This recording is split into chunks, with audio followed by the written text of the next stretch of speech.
नमस्कार, झारखंड समाचार में आप सबका स्वागत है। आइए जानते हैं झारखंड की तमाम छोटी बड़ी खबरों को। इससे पहले चैनल को सब्सक्राइब नहीं किया है तो प्लीज चैनल को सब्सक्राइब कर बेल आइकन को प्रेस कर दीजिए ताकि खबरों का अपडेट आपको मिलता रहे।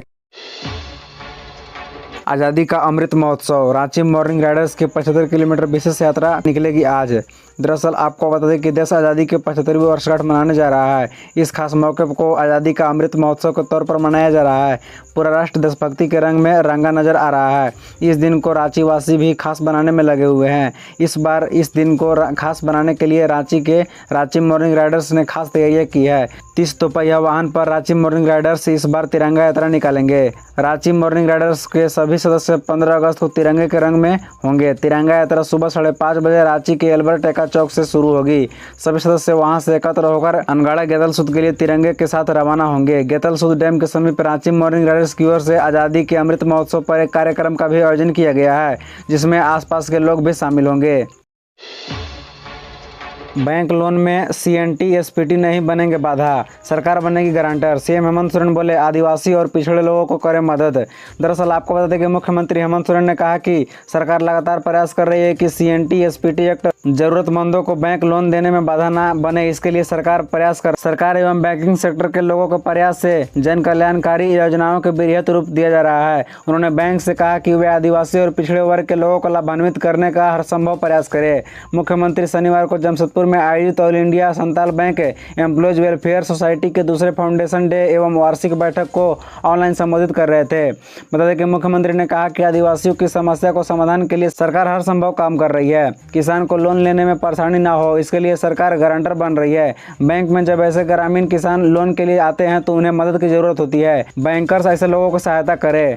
कार्यक्रम में मुख्यमंत्री ने बैंकर्स ग्रुप के टीआईसी सीआई के युवा उद्यमियों के साथ सामंजस्य बनाकर उन्हें मदद की अपील की है। हाई कोर्ट ने डीजीपी और गृह सचिव से जांच की स्थिति पर हलफनामा दाखिल करने को कहा। दरअसल आपको बता दें कि झारखंड उच्च न्यायालय के मुख्य न्यायाधीश डॉक्टर रवि रंजन एवं न्यायमूर्ति सुजीत नारायण प्रसाद की खंडपीठ ने एक जनहित याचिका पर सुनवाई के दौरान कहा कि राज्य सरकार हिंसा के कारणों की जांच करने में उचित रुचि नहीं ले रही है। आपको बता दें कि झारखंड की राजधानी रांची में हिंसा के हालिया मामले में राज्य सरकार द्वारा की गई जाँच से असंतुष्ट झारखंड उच्च न्यायालय ने पुलिस महानिदेशक और गृह सचिव को इस मामले में एक हलफनामा दाखिल करने को शुक्रवार को निर्देश दिया। पैगंबर मोहब्बत पर विवादित टिप्पणियों को लेकर झारखंड की राजधानी रांची में 10 जून को हुई हिंसा और गोलीबारी की घटना में 2 लोग की मौत हो गई थी, कई अन्य घायल हुए थे। झारखंड उच्च न्यायालय के मुख्य न्यायाधीश डॉक्टर रवि रंजन एवं न्यायमूर्ति सुजीत नारायण प्रसाद की खंडपीठ ने एक जनहित याचिका पर सुनवाई के दौरान कहा कि राज्य सरकार हिंसा के कारणों को जांच करने में उचित रुचि नहीं ले रही है। बता दें कि पीठ ने आगे कहा कि जब मामले की जांच एक विशेष जांच दल द्वारा की जा रही थी तब सरकार ने जांच सीआईडी को सौंप दी। याचिकाकर्ता ने यह भी आरोप लगाया कि हिंसा के अपराधियों को वीडियो फुटेज प्रत्यक्षदर्शियों को नहीं दिखाए गए ताकि उनकी पहचान नहीं हो सके। अदालत ने सुनवाई के लिए अगली तिथि 18 अगस्त की तय की है। 4 लाख मुआवजा देने की तैयारी, तालाब में डूबने से हुई मौतें आपदा सूची में होंगी शामिल। प्रधान समिति दस्तावेज मिलने के बाद राज्य सरकार इसकी करेगी समीक्षा। दरअसल आपको बता दें कि झारखंड में कुआं, तालाब, पोखर व झील में डूबने से होने वाली मौत भी अब आपदा की श्रेणी में शामिल होगी। मृतकों के आश्रितों को सरकार 4 लाख रुपये मुआवजा देगी। इसकी तैयारी शुरू हो गई है। आपदा प्रबंधन विभाग ने उत्तर प्रदेश, बिहार और पश्चिम बंगाल से उनके यहाँ से लागू प्रावधानों की जानकारी मांगी है। इसके लिए उन राज्यों को पत्र लिखा गया है। यहाँ से प्रावधान संबंधी दस्तावेज मिलने के बाद राज्य सरकार इसकी समीक्षा करेगी। इसके बाद मुआवजा देने पर विचार किया जाएगा।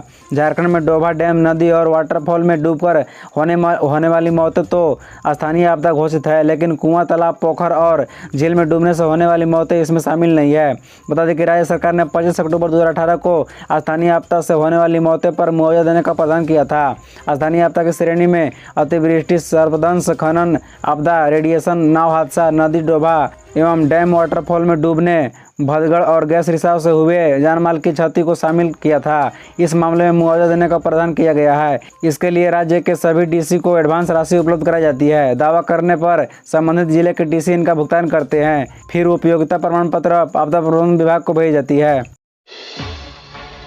राज्य में 2 नए इंजीनियरिंग कॉलेज खुलेंगे। 3 साल से गोला व कोडरमा में तैयार है बिल्डिंग। कॉलेज संचालक के लिए ओडिशा और बेंगलुरु की संस्था का चयन। दरअसल आपको बता दें कि झारखंड में अगले साल 2 इंजीनियरिंग कॉलेज खुलने का रास्ता साफ हो गया है। कोडरमा और गोला में 3 साल पहले 202 करोड़ की लागत से तैयार बिल्डिंग में पब्लिक प्राइवेट पार्टनरशिप पर दोनों कॉलेजों का संचालन होगा। बता दें कि उच्च एवं तकनीकी शिक्षा विभाग की ओर से इसके संचालन के लिए प्राइवेट शिक्षण संस्थानों से प्रस्ताव मांगा गया था। इसके बाद करीब 5 संस्थानों ने प्रस्ताव दिया था। इसमें ओडिशा के सीबी रमन इंजीनियरिंग कॉलेज और कोडरमा और बेंगलुरु के जैन यूनिवर्सिटी को गोला में कॉलेज चलाने के लिए चयनित किया गया है, क्योंकि कॉलेज चलाने के लिए सरकार द्वारा तय किए गए मापदंड पर ये दोनों यूनिवर्सिटी ही सफल रहे हैं। बता दें कि अब विभाग ने दोनों कॉलेजों को इंजीनियरिंग कॉलेज बिल्डिंग में चलाने की अनुमति देने के प्रस्ताव तैयार कर लिया है। विभाग में सचिव और निदेशक की नियुक्ति होने के बाद आगे की प्रक्रिया शुरू की जाएगी। इन दोनों कॉलेजों के शुरू होने से राज्य से इंजीनियरिंग करने के इच्छुक विद्यार्थियों को उच्च गुणवत्ता की शिक्षा मिलेगी।